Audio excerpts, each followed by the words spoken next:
Assalamualaikum warahmatullahi wabarakatuh. Pada kesempatan kali ini, Islam Fisabilillah akan membahas kisah seorang pemuda yang menutup semua pintu neraka. Tanpa berlama-lama kita langsung saja ke kisahnya.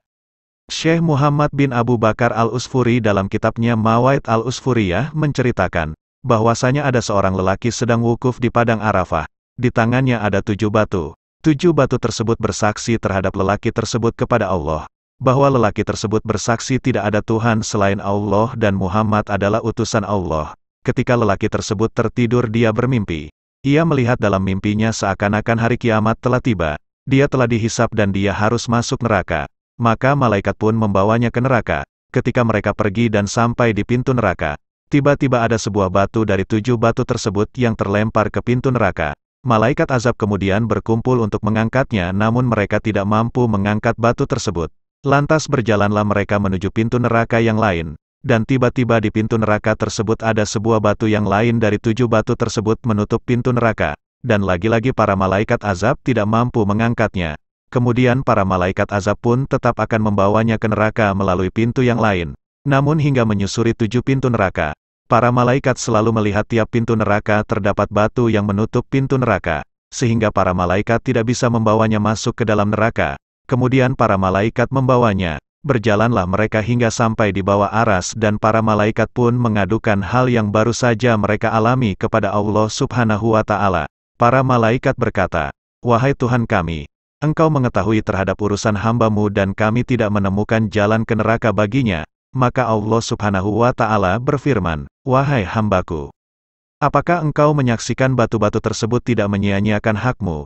Maka bagaimana aku menyia-nyiakan hak-Mu? Sedangkan aku menyaksikan persaksianmu." Kemudian Allah Subhanahu wa Ta'ala berfirman kepada para malaikat, "Masukkan dia ke surga." Namun ketika mendekat dari pintu surga tiba-tiba pintu-pintunya tertutup. Kemudian datanglah persaksian bahwasanya tiada Tuhan selain Allah, maka terbukalah seluruh pintu-pintu surga dan masuklah lelaki tersebut. Di dalam kitab Al-Mawaid al-Usfuriyah Syekh Muhammad bin Abu Bakar dikatakan, suatu hari Nabi Musa alaihi salam bertanya kepada Allah Subhanahu wa Ta'ala, "Ya Allah, kenapa nanti di akhirat tidak semua manusia Engkau masukkan ke dalam surgamu? Kenapa hanya orang beriman saja? Kenapa orang yang tidak beriman tidak Engkau masukkan ke dalam surga juga? Ya Allah, padahal Engkaulah yang menciptakan seluruh manusia, Engkaulah yang mengurus seluruh manusia, Engkaulah yang memberi rezeki kepada semua manusia, baik yang beriman maupun yang tak beriman kepadamu." Allah Subhanahu wa Ta'ala tidak menjawab pertanyaan Nabi Musa alaihi salam, melainkan memerintahkan Nabi Musa alaihi salam untuk menanam padi. Jika padi sudah dipanen dan menjadi beras, maka Nabi Musa alaihi salam diperintahkan untuk kembali menghadap Allah Subhanahu wa Ta'ala. Nabi Musa alaihi salam melaksanakan perintah Allah Subhanahu wa Ta'ala. Sang Nabi menanam padi, mengurusnya, mengakhirinya, dan memberi pupuk. Setelah tua, padi tersebut dipanen. Kemudian sang Nabi memulai proses sedemikian rupa, sehingga Nabi Musa mendapatkan beras. Kemudian menyimpan beras tersebut, setelah selesai dengan tugas menanam padi. Maka menghadaplah Nabi Musa alaihi salam kepada Allah Subhanahu wa Ta'ala, untuk melaporkan bahwa beliau telah selesai melaksanakan perintah. Kemudian Nabi Musa alaihi salam berkata, "Ya Allah, aku telah selesai melaksanakan perintahmu." Allah Subhanahu wa Ta'ala berfirman, "Engkau sudah mendapatkan berasnya." Nabi Musa alaihi salam menjawab, "Sudah ya Allah." Allah Subhanahu wa Ta'ala berfirman, "Hanya beras saja yang kau simpan. Bagaimana dengan bagian lain dari tanaman padi, batang padi yang kering, daun padi dan sekam? Hendak kau kemanakan?" Nabi Musa alaihi salam menjawab, "Aku membakarnya ya Allah, karena bagian yang lain tidak berguna." Kemudian Allah Subhanahu wa Ta'ala berfirman, "Kenapa engkau membakarnya? Padahal engkau yang menanam padi tersebut, engkau yang memeliharanya setelah dipanen. Kenapa engkau hanya menyimpan berasnya saja sementara bagian lain dari tanaman padi tidak kau simpan?" Maka dari sinilah Nabi Musa alaihi salam menyadari bahwa pertanyaannya selama ini telah terjawab.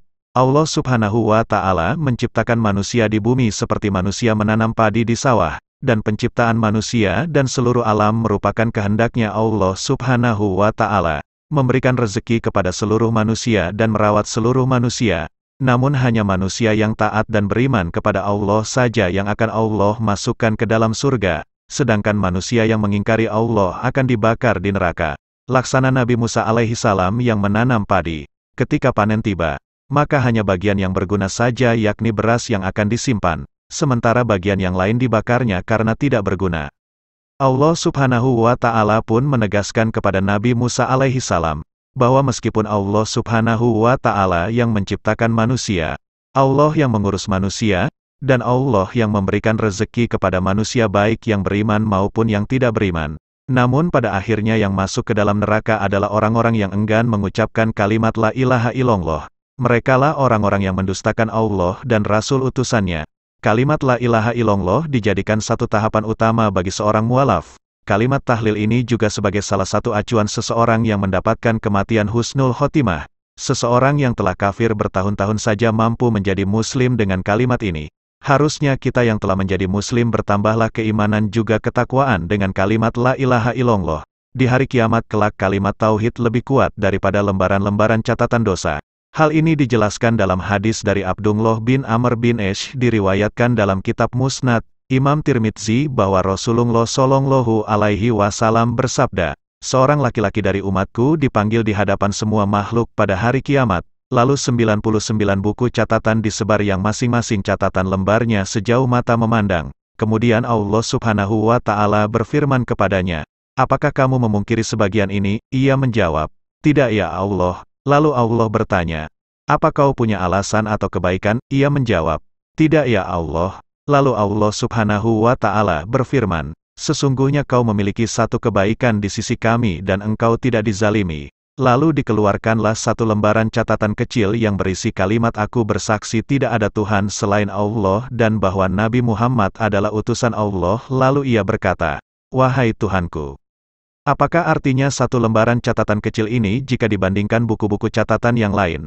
Maka Allah Subhanahu wa Ta'ala berfirman, sesungguhnya kau tidak dizolimi. Kemudian Nabi Shallallahu Alaihi Wasallam bersabda, lalu buku-buku catatan itu diletakkan di sayap timbangan, dan selembar catatan kecil yang bertulis kalimat, aku bersaksi tiada Tuhan selain Allah dan Muhammad adalah Nabi utusan Allah, tersebut di sayap timbangan yang lain.